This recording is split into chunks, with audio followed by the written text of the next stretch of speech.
Bienvenue dans notre premier film de la Suède.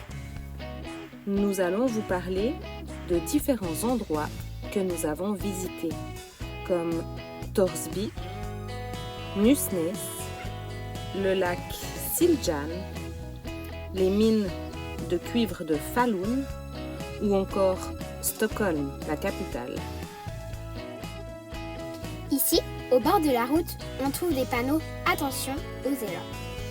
Mais nous n'en avons jamais vu en liberté. Il y en a environ 250 000 dans toute la Suède. La Suède est 11 fois plus grande que la Suisse. C'est énorme. On y parle suédois. Et on paye avec des couronnes suédoises. Mais pas de vraies couronnes quand même. Il y a 95 000 lacs en Suède et les paysages sont magnifiques. Notre premier arrêt se fait à Torsby. Ici, nous dormons à côté d'une énorme scierie. Il faut dire qu'en Suède, il y a énormément de forêts où on y trouve plusieurs sortes de bois, comme l'épicéa, le pin sylvestre, le bouleau, le tremble, mais aussi du chêne et du hêtre. C'est l'un des pays où il y a le plus d'arbres en Europe. Il y a donc beaucoup de scieries et ils y fabriquent notamment le papier avec.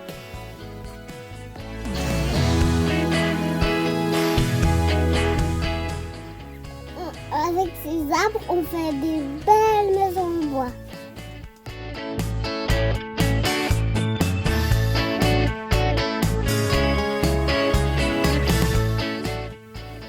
Les Suédois prennent bien soin de leur maison, hein?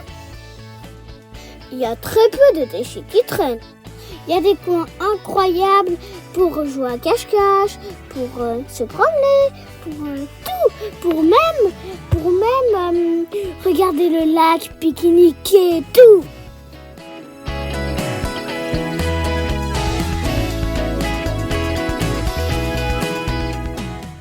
Notre deuxième arrêt en Suède, c'est pour visiter la mine de cuivre de Falun. C'est la mine la plus célèbre du pays. Selon la légende, c'est un bouc qui aurait découvert la mine en plantant ses cornes dans la terre. Elle serait ressortie toute rouge. La mine a été exploitée pendant environ 1000 ans, jusqu'en 1992.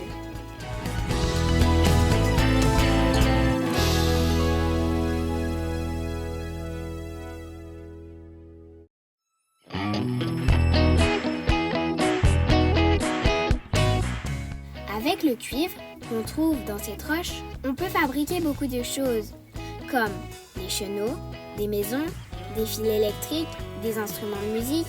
Il y en a même dans les téléphones et sur le toit de Versailles. C'est aussi grâce au cuivre que la plupart des maisons sont peintes en rouge, ici.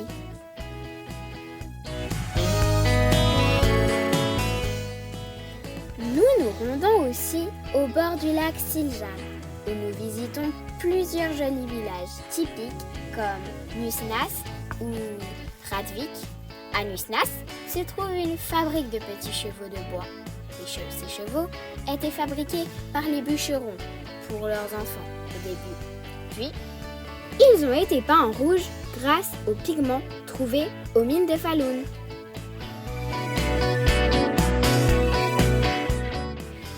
Ils sont devenus célèbres après l'exposition universelle de New York en 1939, où un cheval géant y a été exposé devant le stand de la Suède.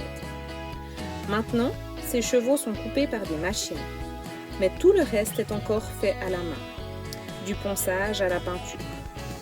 Le monsieur qui peint le nôtre nous raconte qu'il travaille ici depuis 1982 et qu'il en peint une trentaine par jour.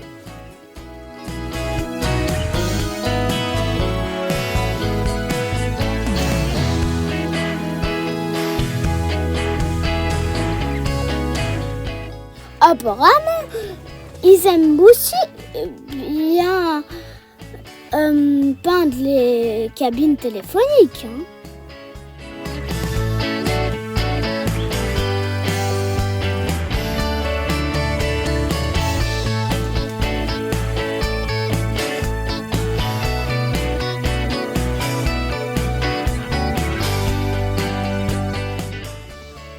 Après ces jolies découvertes, nous poursuivons notre route direction la capitale, Stockholm. Mais avant cela, nous profitons encore un peu du charme de ces maisons colorées et de quelques promenades au bord de ces jolis lacs suédois.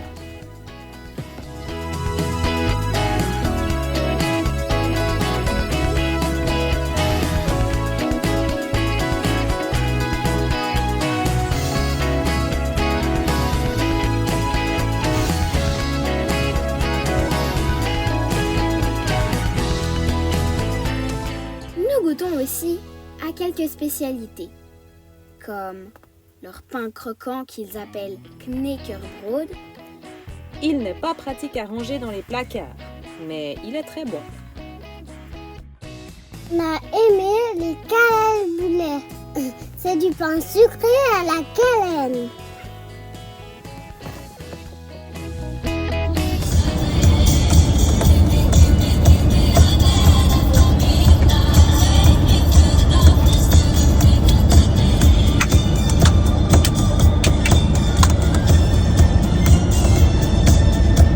Sur la route de Stockholm, nous écoutons la musique du groupe ABBA, car c'est de là que viennent les 4 membres du groupe. Annie, Frid, Benny, Agneta et Björn. Le nom du groupe vient des 4 premières lettres de leur prénom. Ils ont été très célèbres dans les années 1970, avec leurs chansons comme Waterloo, Dancing Queen ou Mamma Mia par exemple. Actuellement, les membres du groupe sont âgés entre 75 et 80 ans. Pour aller à Stockholm, on a pris le métro. Cette ville contient presque 1 million d'habitants. Elle est construite au fil de l'eau et contient une 50aine de ponts. On l'appelle la Venise du Nord.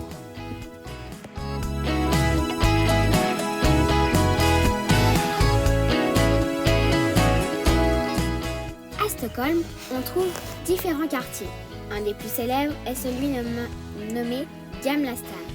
C'est la vieille ville qui a été construite ici il y a plus de 700 ans. On y trouve le château royal et les célèbres maisons colorées de la place Stortorget.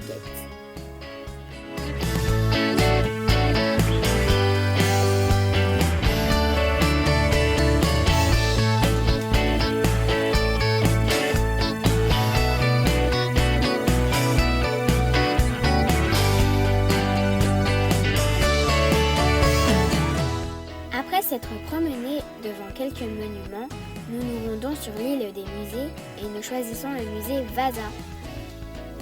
Dans ce musée se trouve l'épave d'un navire appelé Vasa. Il a été construit entre 1626 et 1628 sous l'ordre du roi de l'époque, Gustave II Adolphe. Le jour de son inauguration, il n'a parcouru que 3 km et a sombré après seulement 15 minutes de navigation en raison d'un mauvais calcul au niveau de la hauteur de flottaison. Sur la centaine de personnes à bord, une trentaine de personnes n'a pas survécu. Ce bateau est alors resté 333 ans sous l'eau jusqu'à ce qu'un homme, Anders Franzen, décide de l'en ressortir. Il y est parvenu après beaucoup de plongées, d'aides et 5 ans de travail. Le bateau a été incroyablement bien conservé dans l'eau de la Baltique et cela a permis qu'il soit maintenant exposé en l'état original à 98%.